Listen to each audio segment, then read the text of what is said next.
दोस्तों सेलेक्ट परीक्षा study channel पर स्वागत है, इस्तकबाल है। दोस्तों बीपीएससी चेयरमैन अतुल प्रसाद जी का एक बहुत बड़ा चौंकाने वाला ट्वीट आया है। आप इस वीडियो को अंत तक ज़रूर देखेंगे। जो दोस्तों इसमें ट्वीट में इंग्लिश में किया था उसका हिंदी ट्रांसलेट किए हैं, यानी TREDV यानी टीचर का डॉक्यूमेंट जो है उसकी जांच में पाया गया है कि कई अभ्यर्थी गलत प्रमाण पत्र जमा किया है। दोस्तों यानी आप जो फॉर्म भर रहे थे उस वक्त गलत प्रमाण पत्र जो जमा किया है, डीबी के दौरान सही प्रमाण पत्र प्रस्तुत नहीं किए थे।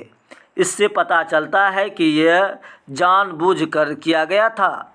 डीबी को रोकने का एक कारण भी हो सकता है और नहीं भी, लेकिन ये तय है कि इसका परिणाम गंभीर होंगे।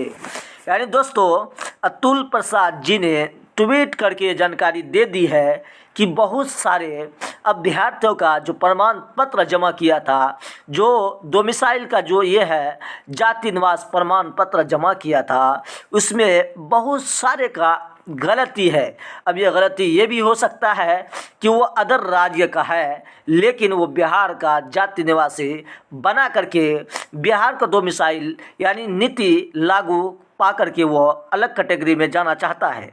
ये भी इसमें गलती हो सकता है कि अगर जो जाति निवासी दिया है उसमें यह भी हो सकता है कि बहुत पुराने जाति निवासी होंगे, 2 साल हो गया, 3 साल हो गया, वो जाति निवासी इसमें अपलोड कर दिया गया है। इससे ये भी जाहिर होता है दोस्तों अब आगे क्या होता है बीपीएससी ने, लेकिन इसमें एक्शन लेगा, क्योंकि यहाँ गंभीर तौर से बीपीएससी का चेयरमैन अतुल प्रसाद जी ने ट्वीट कर दिया है। हमको ये लगता है कि अगर ऐसा कोई किया है तो उसका वो क्या है, डिग्री, उसका जो नौकरी है बहुत खतरे में हो जाएगा। हो सकता है कि क्या हो या नहीं हो।